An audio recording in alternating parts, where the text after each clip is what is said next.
What is up, my Yu-Gi Bros? I'm your host, the one, the only, the RJB0. Welcome to Yu-Gi-Oh! And Business Casual. So the video you're about to view is an explanation on how to play the deck ShadowBlade Turbo, which is an exciting new way of playing the masked heroes that we're getting out of the OCG.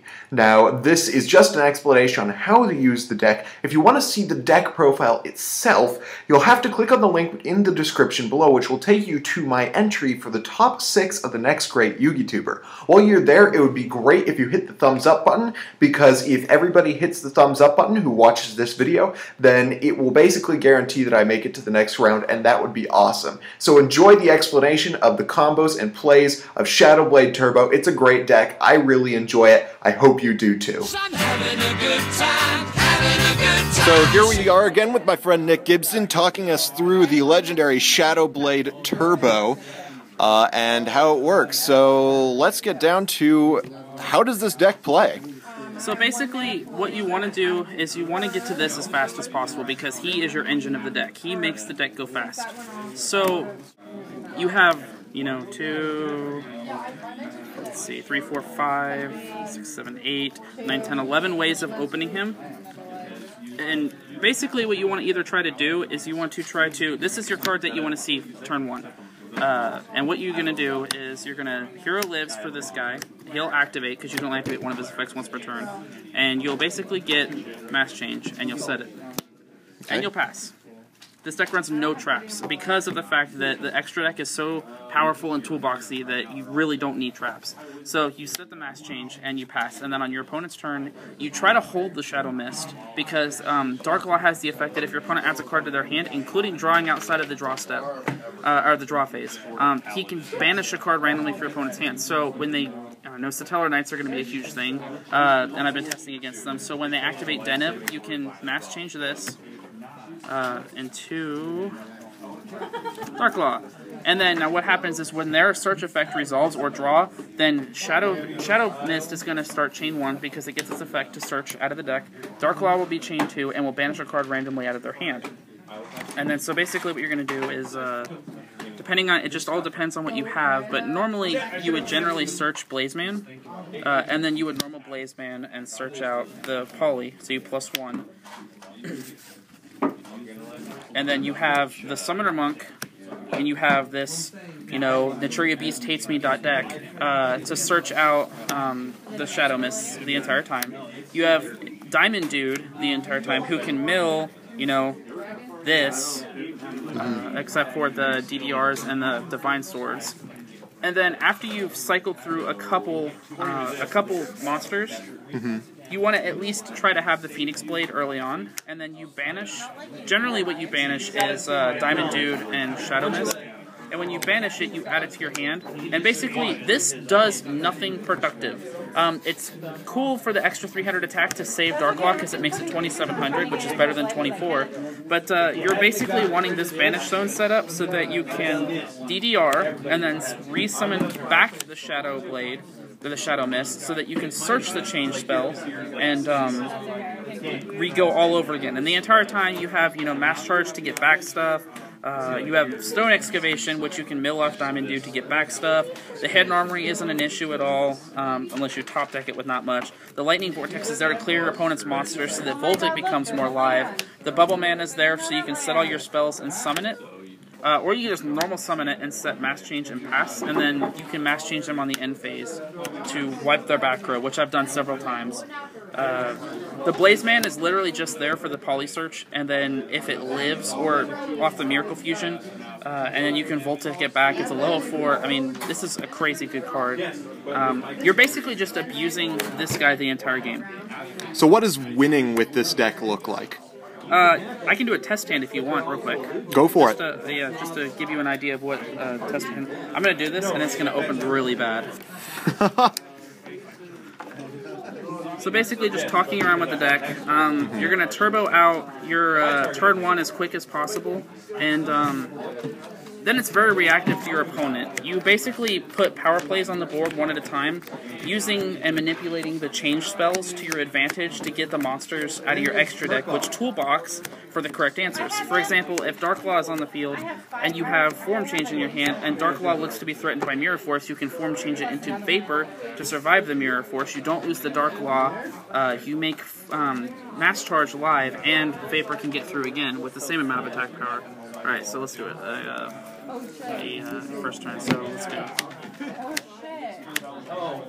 So right now we've already opened perfectly. We have the Phoenix Blade and this. So what you would do is you would Hero Lives, or Hero Arrives since it's OCG. You would summon the Shadow Mist and activate its effect. The Shadow Mist would grab you the Mass Change. And then you could E-Call, in this scenario, for Bubble Man if you wanted to, because you could set all your spells and just summon it.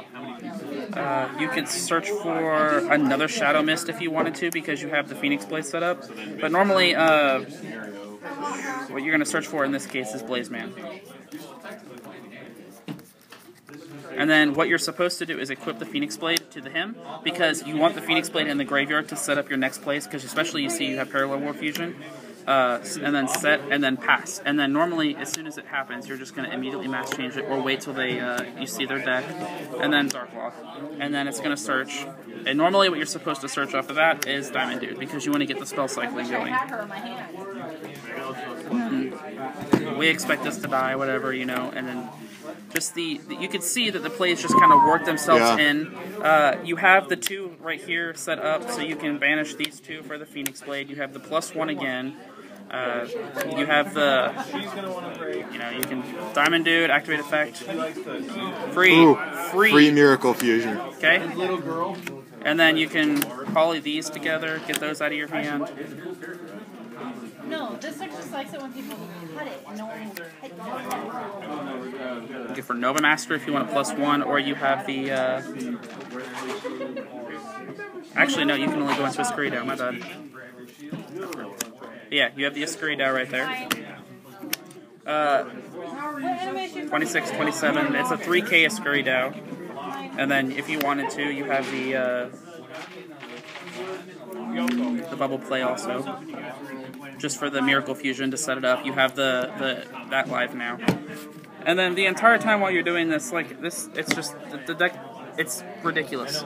The power plays are ridiculous, and no matter what your opponent does, you can generally just push through traps every turn. There is no fear. Diamond Dude milling you off free spells, the plus, the Mass Change getting you the plus, you dodge pretty much everything. The deck is really, really good. I've had so much fun playing it. I don't know. I so talk me through matchups. Okay, so the matchups right now seem really good, except my first matchup when I first built the deck happened to be Obedience Schooled, and needless to say, they opened up with the Trigger Beast, and I was a very sad person.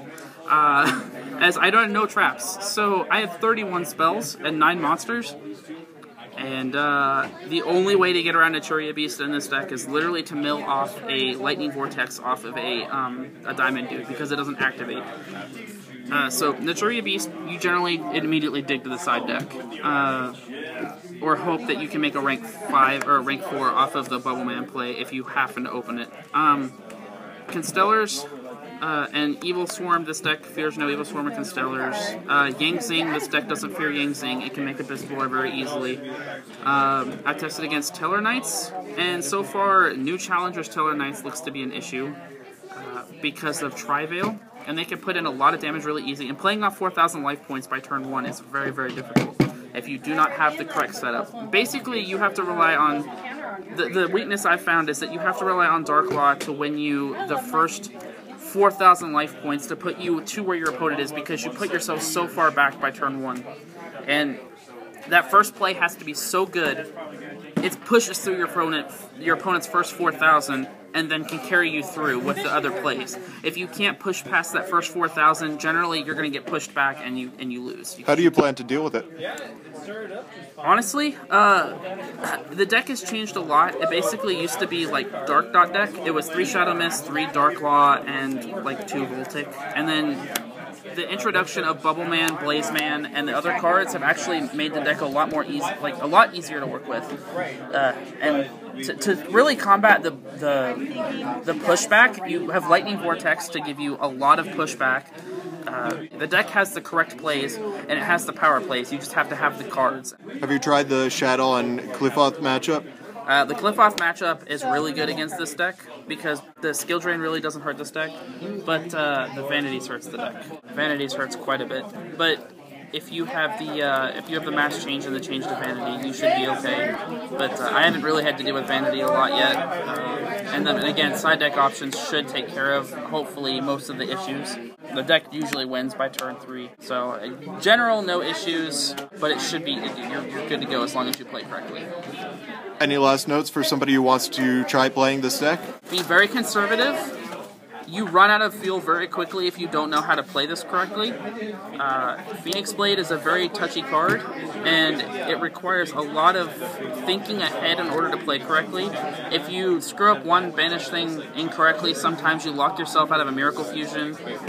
You can lock yourself out of playing certain cards. I mean, there's a lot of locks that the deck has if you don't know what you're doing.